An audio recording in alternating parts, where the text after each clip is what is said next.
South ఇండియాలోని అతి తక్కువ ధరలకి రత్నాలనందించే ఏకైక సంస్థ 6JVR. నమస్తే, నేను Keshav. Welcome to Suman TV.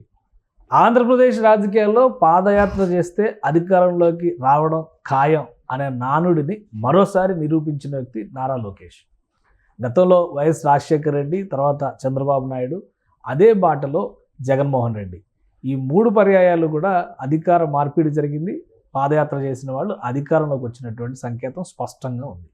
ఇదే తరహాలో 2 ఏళ్ల క్రిందట తెలుగుదేశం పార్టీ యువనేత నారా లోకేష్ ప్రారంభించిన పాదయాత్ర తెలుగుదేశం పార్టీని ఈరోజు కూటమితో సహా అధికారంలోకి తీసుకొచ్చే దిశగా నడిపించింది.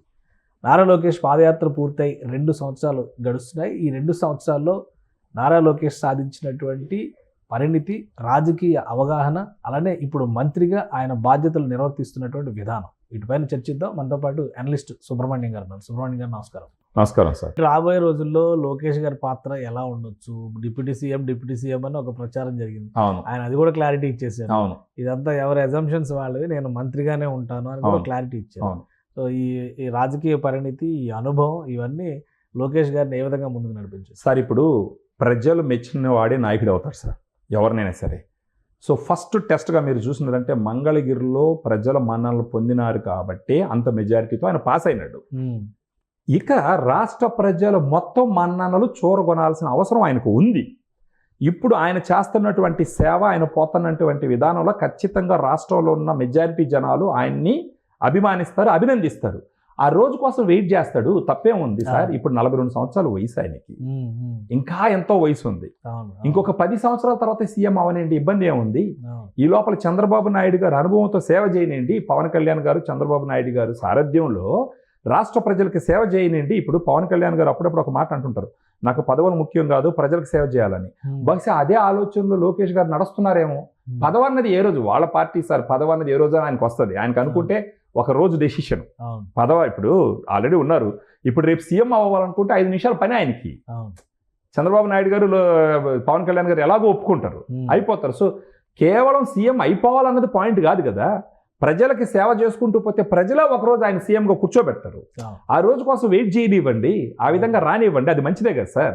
సో లోకేష్ గారు ఆ విధంగా వెళ్తుండారు అనేసి మనం అనుకోవాలా? ఏదో మా నాన్న దీనికి హెడ్గా ఉన్నారు, లేదా మా పార్టీ కాబట్టి నేను సీఎం అయిపోవాలనే తొందరలో ఆయన ఉండాడని నేను అనుకోను సార్. ఆయన సీఎం కాకపోయినా కానీ సీఎంకు ఉన్నంత కెపాసిటీ ఆయనకు ఉంది సార్ ఆల్రెడీ. సో ఆయన ఆ సీఎం అని ఒకటి పెట్టుకోవాల్సిన అవసరం లేదు. ఇప్పుడు డిప్యూటీ సీఎం అనేది కూడా ఆయన పెట్టుకోవాల్సిన అవసరం లేదు. ప్రజలకు సేవ చేయాలనుకుంటే ఎవరు ఆపుతారు ఆయన? చెప్పండి. ఇప్పుడు టీడీపీ కూటమి ప్రభుత్వంలో ఆయన ప్రజలకు అధికారం లేనప్పుడే చేశారు కదా పవన్ కళ్యాణ్ గారు.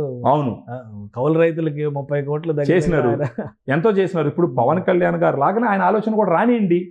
వీళ్ళిద్దరూ రేపు రాష్ట్రానికి 2 కన్నులుగా తయారవనియండి. చంద్రబాబు నాయుడు గారు ఒకవేళ విరామం తీసుకున్నారంటే, రిటైర్ అయినారంటే పాలిటిక్స్ నుంచి, ఆ సమయానికి లోకేష్ గారు, పవన్ కళ్యాణ్ గారు రాష్ట్రానికి 2 కళ్ళులాగా ముందరకు పోనీయండి, 2 చేతుల్లాగా ముందరకు పోనీయండి. తప్పే ఉంది సార్. ఈయనకి మనసు ఉంది, ఆయనకి మనసు ఉంది, ఆయనకి చదువు ఉంది, ఈయనకి ప్రజల మీద అక్కర ఉంది. ఇలాంటి 2 నాయకులు, 2 నాయకులు గొప్పగా వచ్చినారంటే ఆ రోజుకి పవన్ కళ్యాణ్ గారికి సెంట్రల్ గవర్నమెంట్లో బీజేపీతో ఉన్న అనుబంధంతో అక్కడి నుంచి కూడా సపోర్ట్ తీసుకొచ్చే మార్గం ఉంటుంది. స్లోగా లోకేష్ గారు కూడా వాళ్ళకి దగ్గర అవుతారు. ఇద్దరు కలిసి రాష్ట్రానికి మేలు చేసే మార్గంలో పోవాలే కానీ ఈ కిందుండే కార్యకర్తలు మేము సీఎం అయిపోతాం, మీరు డిపి ఎంత. ఈరోజు పవన్ కళ్యాణ్ గారు కూడా బహిరంగ లేఖ రాసినారు.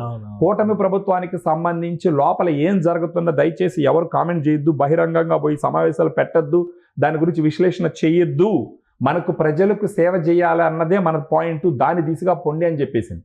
ఈ భేషజాలు, పౌరుషాలు ఇవన్నీ పక్కన పెట్టి ప్రజలకి మేల చేసే విధంగా పోతే గనక ప్రజలే రేపు ఎవరిని ఎక్కడ పెట్టాలో పెడతారు సార్. సో దాని గురించి వీళ్ళు తొందరపడాల్సిన అవసరం లేదు. ఎంత కష్టపడతారో అంత ఇది వస్తుంది. మాకు ఒక సామెత ఉండేది, స్వర్ణముఖి నదిలో నాయుడుపేట దగ్గర. అప్పట్లో కాళహస్తి గుడి కట్టినప్పుడు అంతా ఉదయం నుంచి సాయంకాలం దాకా గుడికి కష్టపడి సాయంకాలం పోయి స్వర్ణముఖిలో జల్లెడెత్తి కానీ జల్లిస్తే ఎవరెవరి కష్టానికి తగ్గట్టు బంగారు దొరికేదంట. దేవుడు మాయది. ఉదయం నుంచి గుడి కట్టడానికి ఎంత కష్టపడతారో ఆ కష్టానికి తగ్గట్టు సాయంకాలం పోయి స్వర్ణముఖి నదిలో జల్లెడెత్తి నీళ్ళతో జల్లిస్తే వాళ్ళకి బంగారు దొరికేదంట. ఎవరు ఎక్కువ కష్టపడితే వాళ్ళకి అంత బంగారు దొరికేదంట. అదేవిధంగా పోటీపడి కష్టపడేవాళ్ళు. ఎందుకంటే ఇక్కడ ఇచ్చేది కాదు కదా, దేవుడు ఇచ్చేది. దేవుడు ఇచ్చేది. సో ఆ విధంగా వీళ్ళిద్దరు కష్టపడితే దేవుడు అనేటటువంటి ప్రజలు దేవుడితో లెక్క, అవును. వాళ్ళే ప్రజలే ఇస్తారు. దేవుళ్ళు కదా, తెలుగుదేశం నినాదమే అది కదా, ఖచ్చితంగా కదా. ప్రజలే దేవుళ్ళు, సో సమాజమే ప్రజలే దేవాలయం. ఆ దేవుళ్ళని నిర్ణయించండి ఎవరిని ఎక్కడ పెడతారన్నది, వీళ్ళు పడే కష్టాన్ని బట్టి ఆ విధంగా కాలానికి వదిలేయాలి. కానీ ఈ రోజు నేను డిప్యూటీ సీఎం మెయిన్ సీఎం అన్నది అంత మెచ్యూరిటీ లేని డిస్కషన్కి ఒక నిదర్శనంగా చూడాలి మనం. Right, right. ఖచ్చితంగా పవన్ కళ్యాణ్ గారు, లోకేష్ గారు రాష్ట్రానికి రెండు కళ్ళులాగా, రెండు చెవులులాగా, రెండు కళ్ళులాగా ఏం జరుగుతుందో చూస్తారు, మంచి చెడు. రెండు చెవులులాగా ఏ దినాలో వింటారు ప్రజల నుంచి, రెండు చేతుల్లాగా ఏం సహాయం చేయాలో చేస్తారు. వీళ్ళిద్దరు రెండు చేతులు, రెండు కళ్ళు, రెండు చెవులు సార్. ఆ విధంగా పోతేనే రాష్ట్రానికి మంచిది. Right. ఆ విధంగా చూడాలి సార్ మనం. రైట్. థ్యాంక్ యూ సుబ్రహ్మణ్యం గారు. ఇది నారా లోకేష్ పాదయాత్ర 2 సంవత్సరాలు పూర్తి చేసుకోవడం, అలానే ఈ పాదయాత్ర ఇచ్చినటువంటి అనుభవంలో ఒక ప్రజానాయకుడిని తయారు చేసింది. ఖచ్చితంగా ఆయన రాజకీయ వ్యవహారాల్లో కానీ, విధానపరమైనటువంటి అంశాల్లో కానీ పరిణితి సాధించారని సుబ్రహ్మణ్యం గారు విశ్లేషిస్తున్నారు. అలానే భవిష్యత్తులో ఒక బలమైన ప్రజానేతగా ఎదిగితే ప్రజలే లోకేష్ని సీఎం చేస్తారు, ఆయన సేవా మార్గంలో నడిస్తే ఖచ్చితంగా ప్రజలు ఆశీర్వదిస్తారని చెప్పని సుబ్రహ్మణ్యం గారు విశ్లేషిస్తున్నారు. ఇది special discussion. Keep watching. Suman టీవీలో మీ పర్సనల్ అండ్ బిజినెస్ ప్రమోషన్స్ కోసం కింది నెంబర్కి కాంటాక్ట్ చేయండి.